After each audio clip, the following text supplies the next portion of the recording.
waxaa magaalada Jigjiga ee caasimadda deegaanka Soomaalida ka qabsoontay xaflad si heer sare loo soo agaasimay taasoo lagu taageerayay doorashada madaxweynaha iyo magacaabista ra'iisul wasaaraha cusub ee Soomaaliya Xamse Cabdi Barre. xafladan ay ka soo qayb galeen odayaal dhaqameedka deegaanka Soomaalida, dhalinyaro, haween iyo qaybaha fanka ee deegaanka. waxaa ugu horreyn lagu daafuray aayadaha Quraanka Kariimka. A'uudhu billahi minash shaytaanir rajiim.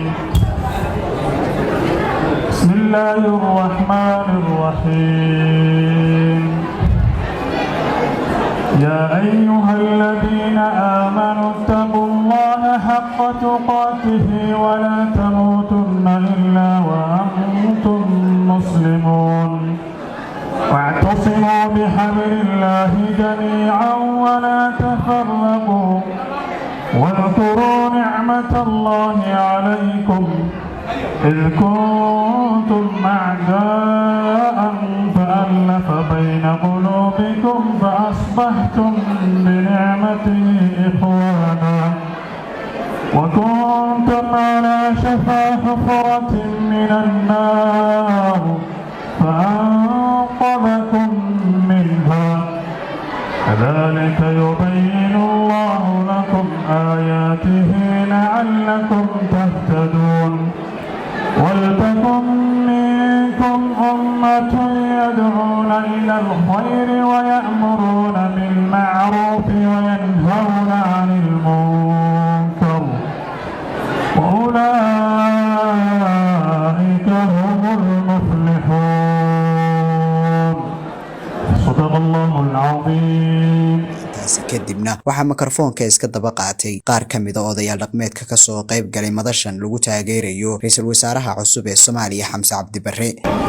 madaxweynaha Jamhuuriyadda Dimuqraadiga Soomaaliya Xasan Sheekh Maxamuud iyo Prime Ministerka uu doortay isagoo aqoon dheeraad u leh Xamse Cabdi Barre guurtida meesha isugu timid kililka Soomaalida dhalinyarta dumarka aqoon-yahaniinta ummadda meesha isugu timid dhammaanteed waxaan ku salaamayaa Soomaaliyeed ee joogtaba assalaamu calaykum waraxmatullaahi wabarakaatu. salaan ka bacdi waa arrin aad iyo aad loogu farxo taariikhdana galaysa Xasan Sheekh Maxamuud iyo Xamse Cabdi Barre oo halkan lagu soo dhaweynhayo taswiirtoodiina ay saaran tahay korka. waa arrin taariikhda galaysa waana wax aad iyo aad loogu farxo. taa waxaan idin raacinayaa waxaan ilaahay u baryaynaa ilaahay baa wax qabta ilaahay baa wax gooya ilaahay baa wax kara in ilaahay qaadir raxmaanu uu madaxdaas ilaahay uu la qabto wixii ay jecel yihiin ee fiican. markii hore marka u horeysa waxaan ku faraxsanahay goobtan inaan isa soo taago. mar labaadna waxaan idin sheegayaa in aanu guddiga qabanqaabadaaba ku jiro haddaan halkan isa soo taagnahay waan isa soo qorshayn lahaa dadkaan qorsheynay waa layla gaadho istaag baa layguud. waxaan aad iyo aad u soo dhawaynaynaa oon hambalya leenahay madaxweynaha Soomaaliya Xasan Sheekh Maxamuud iyo ra'iisul wasaare Xamse Cabdi. waxaan aad iyo aad madaxweynaha ugu mahadnaqaynaa maadaama annagu aan nahay qoomiyadii Soomaali waa qoomiyad xaafad waliba way soo martay annaga oo dadka ugu bableeshinka badan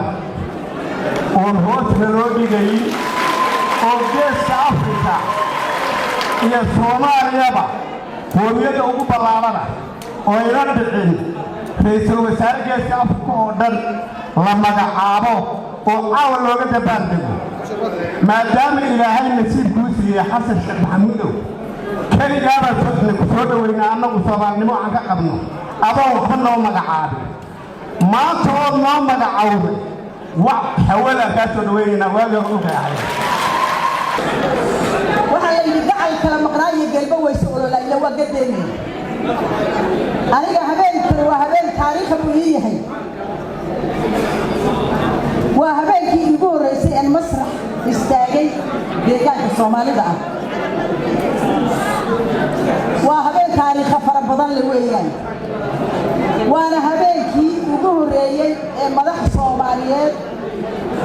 oo soomaalida soomaali waynu wada nahay muqdisho iyo ra'iisul wasaare soomaaliyeed iyo madaxweyne soomaaliyeed laga xusay jigjiga waa taariikh isugaysay inaan riyoonayaa mooda hadda waa guul aynu gaadhnay weeyaan maasha allah ilaahay baa cimrigayga igu sumay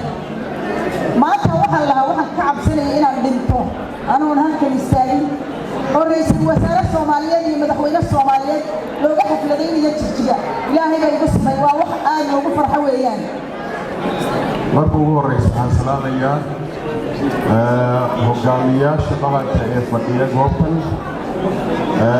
dhallinyarada dumarka iyo dadka dhammaan isugu yimid xafladan quruxda badan marka ugu horeysa waxaan u hambaliyeynayaa madaxweyne xasan sheekh maxamuud waxaa kaloo u hambaliyeynayaa ra'iisul wasaaraha uu xushay mudane dr xamse cabdi barre madaxweynaha deegaanka soomaaliya mudane mustafa cumar iyo xukuumaddiisaba odayaasha dhaqanka culimaadudiinka dhallinyarada haweenka guddiga qabanqaabada madaxweynaha xasan sheekh ra'iisul wasaaraha xamse barre gudoomiyaha baarlamaanka soomaaliya gudoomiyaha aqalka sare ee soomaaliya iyo dhammaan waxgaradka soomaaliyeed ee meel kasta ay joogtaanba waxaan idinku salaamaynaa asalaamu calaykum waraxmatullaahi wabarakaatu salaan kadib waxaan aad iyo aad ugu faraxsannahay sida xafladan loo soo qabanqaabiyey oo aan ugu talagalnay haddaan nahay dowladdii deegaanka iyo shacabkeedaba oo ay si wanaagsan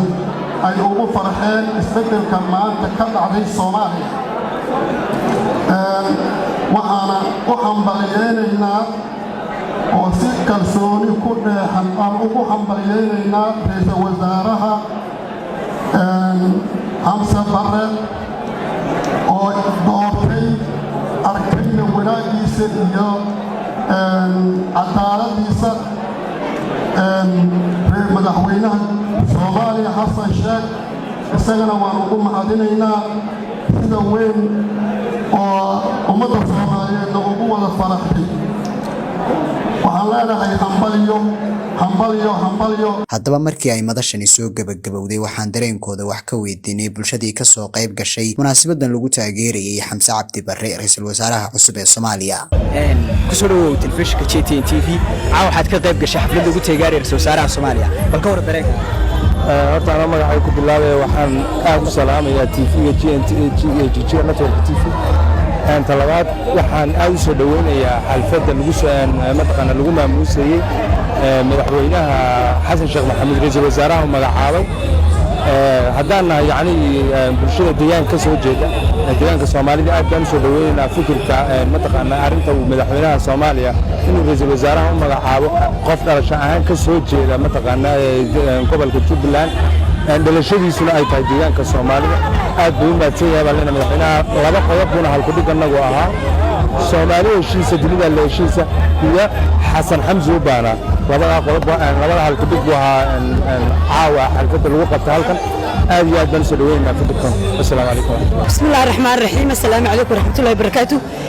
mayhi ka qaybgalayaasha waxaan ahay guddiga qabanqaabada xafladda ra'iisul wasaaraha mudane xamse cabdi barre dareenkayga lama qiyaasi karo waxaan maanta aan shantii Soomaaliyeed oo midowday weeyaan ما شاء الله وحلنا سومالية هشيسة دنيا لله هشيسة ما شاء الله ما أحسنت يا مام حور بحضرينك عاو ما دامت كطيب شيء حفلة وتاجيري وشارع الصومالي رجال الصومالي عاو صفة عم فرح سنهاي إن نسوي وينه درينك أنا لو مسوي كل عاو فرحتي ونقعد عند الرجال نيجي الصومالي دورني عاو نانتينا نتشوك السجن هاد بنسوي وينه فرحة ولا ما كل عاو درين حل الدنبوية ساعدي تهاي أيات كطيب شيء حفلة إن هذا السوق بالمودي وربع طيبة كمل أي ورث على ودرين هذا كل دوية هدرني ده هريه شغل درين كي قاعد بقى فرح سنهاي إن الرجال الصومالي أنا يتشوكوا وقاعد تاني عاو فرحتي سوا يتشوكوا قاعد بقى فرح سنهاي ده أنت عاو مرتان كلام كل عاو فرحتي درين كي بقول فرح سنهاي الرجال الصومالية ودنا حمس إلى حلك هو صور لنا هاي صعب وفرح سنهاي ka qayb gashay xaflad lagu taageerayo Soosaaraha Soomaaliya oo ka dhacaysa magaalada Jigjiga oo ka dhacday aan idhaahdo magaalada Jigjiga gaar ahaan hoolka Qaryandooda bal dareenkaaga caawa nooga warbixiyada ay saacadu tahay xilli dambe aad wali halka ku sugan tahay niyo ma santiin TV-gin ina bogaadinaya xafladda caawa aan ku cusubno caasimada deegaanka Soomaalida magaalada Jigjiga ra'iisul wasaare Xamse iyo xukuumadda cusub Xasan Sheekh hogaaminaya muxuu ka dhacday Soomaaliya markii baad qofka Soomaaliya waxaan la hambaliyo markii xiga ummadda Soomaalida oo isku mid xafladda caawa Jigjiga ka dhacday ma oo kaliya mid oo Jigjiga deegaanka ku kooban waa mid kasta oo qofka Soomaaliya meel joogo aan la wadaagayno shuurtanada waan ku faraxsanahay saacad oo Moses Geeska Afrika 10kii wax weeye وإلى هذا الوقت ساعة الفيديو وحنالك فريق فريق قفص الصومالية الصومالية ما نسمع نسا حلفت عوام سمعنا حلفت أما حفظ جارة أما كوع جارة أما مرجع تقصد كذا أما يطلق لماها قفص الصومالية